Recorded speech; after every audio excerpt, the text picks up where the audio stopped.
नमस्कार दर्शकों, आप देख रहे हैं आवाज इंडिया। मैं हूं श्रद्धा पाठक। महाराष्ट्र में विधानसभा चुनाव से पहले पक्ष विपक्ष में बयानबाजी है। बीजेपी नेता नितेश राणे ने विपक्ष और हिंदुओं के खिलाफ बयानबाजी को लेकर अपने चिर परिचित अंदाज में निशाना साधा है। गणेश चतुर्थी के अवसर पर श्रद्धालुओं पर पत्थर फेंकने और सर तन से जुदा सहित पाकिस्तान के झंडे लहराने का आरोप लगाया है। वहीं चेतावनी देते हुए कहा कि अगर हिंदुओं को डराने की कोशिश की गई तो हिंदू भी अपनी ताकत दिखा सकते हैं। जमलेले जे काही जिहादी जे मुंबईला जमतायत त्यांच्या आणि तिरंग्याचा काय संबंध हा मुळामध्ये त्यांनी मला पहिले सांगावं।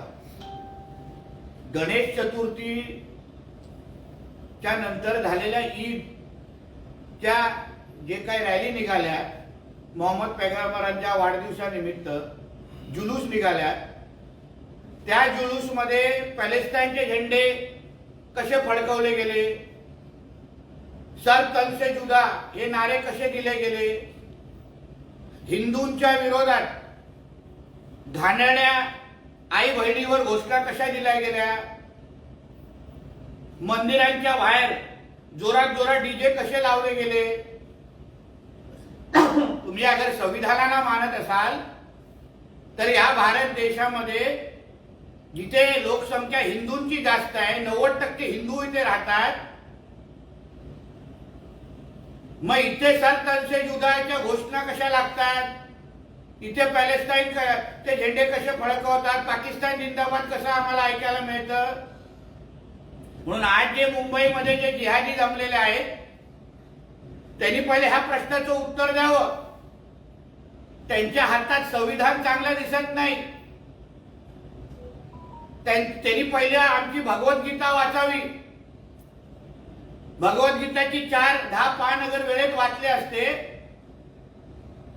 तर आज ही रॅली काढण्याची परिस्थिती आली नसती।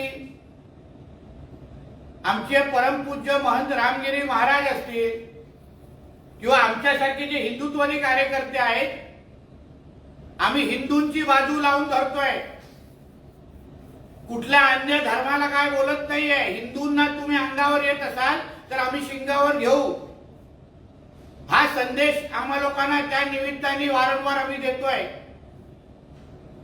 मग हे जे काय मुंबईमध्ये जमलेले हातात तिरंगा घेऊन नाटक आणि नौटंकी करणारे जे जिहादी आहेत, त्यांनी गणेश चतुर्थीवर जेव्हा गणेश चतुर्थीच्या मिरवणुकीवर जेव्हा मस्जिदीतून जेव्हा दगडे मारली गेली तेव्हा त्यांनी निषेध का केला नाही?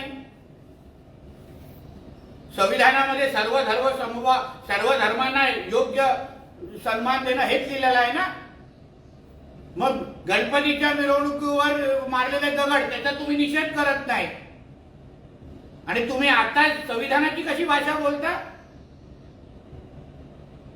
म्हणून उगाच हिंदूंना डिवचणं, हिंदूंना घाबरवण्याचा प्रकार हे मुंबईतून जमून अगर होत असेल तर हिंदू पण मुंबईमध्ये जमू शकतात, हिंदू पण आपली ताकद दाखवू शकतात। आणि हिंदू अगर त्या मुंबईमध्ये जमायचे अगर हिंदूंनी ठरवलं तर मुंबई पण लहान पडेल। एवढी मोठी ताकद हिंदू समाजाची एक लक्षात तरी ठेवावं। हा काय तुमचा अब्बाचा पाकिस्तान नाही आहे इथे येऊन काही बोलणं, काही घोषणा देणं। अकोला दौंड मध्ये पॅलेस्टाईनचे झेंडे, अकोल्यामध्ये अतिरेकींचे फोटो हे ईदच्या जुलूसमध्ये दाखवून त्यांचा जय जयकार केला गेला। अतिरेकींची ज्यांनी आपल्या देशावर बॉम्ब हल्ले केले, अतिरेकी कारवाई केल्या, त्यांचे फोटो तुम्ही ईदच्या जुलूसमध्ये दाखवता आणि जय जयकार करतात, ह्याला तुम्ही संविधान मानणं बोलतात? म्हणून उगाच त्यांचे लाड कोणीही ह्या राज्यामध्ये करणार नाही।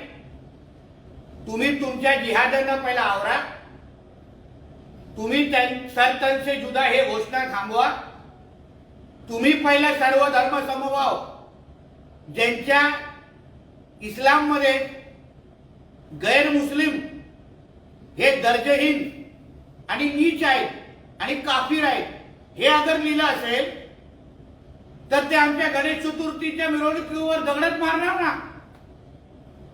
मग त्यांचा निषेध कोणी केला का?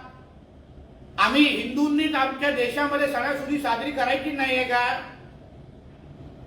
म्हणून ह्या सगळ्या रायलेंना कोणी भीक घालत नाही. आमचे परमपूज्य रामगिरी महाराज यांनी जे बोलले ते ह्यांच्या जाकीर नाईकनी पण बोललेलं होतं, ते ह्यांच्या अन्य मुसलमान धर्मगुरूंनी पण बोललं होतं. पहिला त्या जाकीर नाईकचा सरतंश जुदा करा आणि मग आमच्या रामगिरी महाराजांकडे वाकड्या नजरेत दाखवण्याची हिम्मत करा. वीडियो जर्नलिस्ट शिवाजी काले के साथ अंजनी कुमार मिश्रा की रिपोर्ट.